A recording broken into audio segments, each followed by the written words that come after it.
जो इतिहास बताया गया मुझे अध्यक्ष के माध्यम से, 1942 से बाबा साहब इस दिल्ली में थे।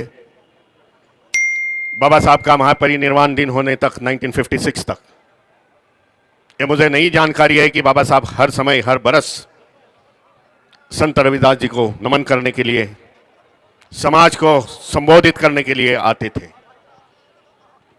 परंपरा आज 66 सालों के बाद आज मैं खड़ा हूं आपके सामने, लेकिन बताना चाहता हूं, कल मैं पंजाब में था और पंजाब में संत रविदास जी की जो झांकी चली,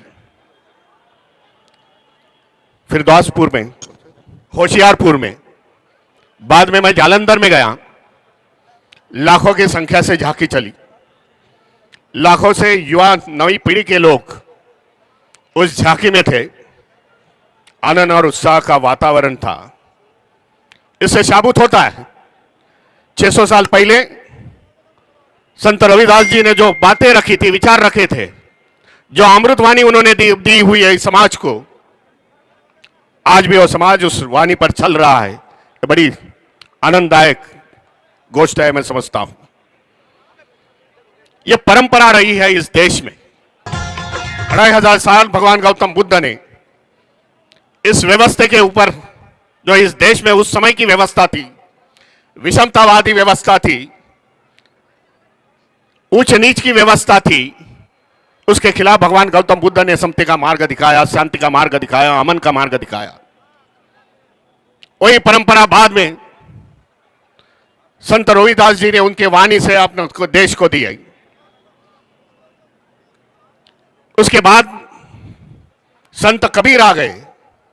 संत रविदास जी, संत कबीर, गुरु नानक जी, सिख धर्म के संस्थापक, ये तीनों जन समकालीन थे।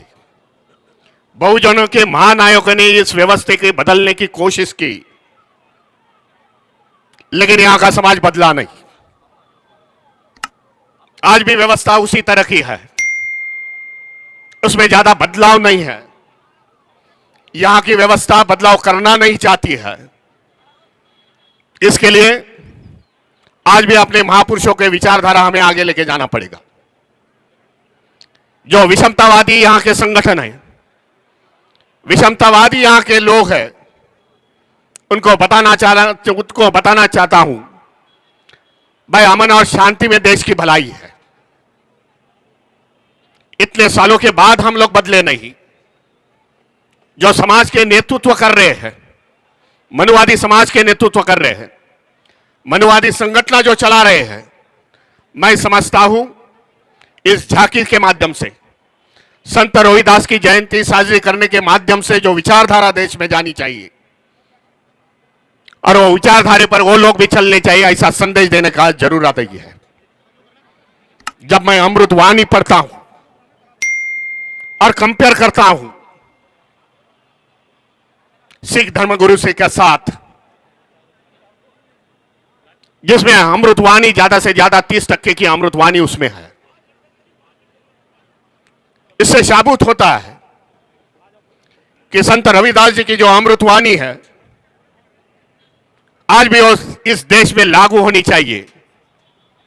हम लोगों ने उसका प्रचार करना चाहिए। भाई, ये बुक में रखने वाली बात नहीं है, तो समाज में ये अमृतवाणी लेके जाने की जरूरत है भाई, क्योंकि यह सच है। आज हम लोग ने सच के पीछे जाना चाहिए, सच को समाज के आगे आना चाहिए।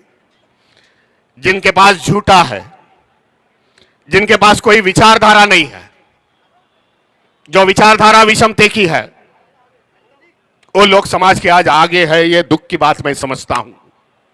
इसके लिए भगवान गौतम बुद्ध हुए, संत रविदास जी, संत कबीर, गुरु नानक जी, इन सभी के विचार समाज के कोने कोने पर जाके समाज के आखिरी टपके तक जाने की जरूरत है। मैं समझता हूं ये विचारधारों की लड़ाई है। बाबा साहब ने एक समय बताया था, जब वो ऑक्सफोर्ड यूनिवर्सिटी में थे, स्टूडेंट थे, बाबा साहब को उस समय पूछा था कि महापुरुषों की निधन कब होती है, तब बाबा साहब ने बताया महापुरुषों की निधन जब होती है। विचारधारा था महापुरुषों की कभी मरती नहीं, कहीं खत्म होती नहीं, लेकिन बाबा साहब ने बताया विचारधारा लेके जाने वाले लोग जब देश में नहीं बचोगे तो महापुरुषों की विचारधारा खत्म होती है, महापुरुषों खत्म होते हैं। इसके लिए हम लोग ने विचारधारा, इनकी विचारधारा लेके चलने की कोशिश करने की जरूरत है। मैं समझता हूं आज भी देश की हालत ऐसी है, इसके लिए विचारधारा की लड़ाई लड़नी जरूरत मैं समझता हूं। ज्यादा समय न लेते हुए, जो अभी आते समय कल मुझे बताया गया होशियारपुर में कि एक पुराना मंदिर था संत रोहिदास जी का, जो 500-600 साल का इस दिल्ली में, उसको नष्ट कर किया गया। उस समय में मैं आया था और इधर कंडम किया था पत्रकारों से, पत्रकार की बात करते समय। हमारी जो ऐतिहासिक वास्तु है वो हमें बचाना पड़ेगी भाई, आने वाले समय में वही हमारे को विचारधारा, ऊर्जा, प्रेरणा देगी। इसके लिए आप सभी को धन्यवाद देता हूं और दिल्ली वाले से ऐलान करना चाहता हूं कि आप संख्या से ज्यादा है, गुरु रविदास को मानने वाले ज्यादा है, जो भी शेड्यूल कास्ट, शेड्यूल ट्राइब के लोग होंगे भाई, बड़ी सी बड़ी हमारी ताकत दिखाने की आज जरूर है इस समाज में। क्योंकि मैं जो कल जालंधर में देखा, होशियारपुर में देखा, कई लाखों के लोग वो झांसी में थे, मैं करीब करीब 3 किलोमीटर की दूरी पर चल रहा था उनके साथ।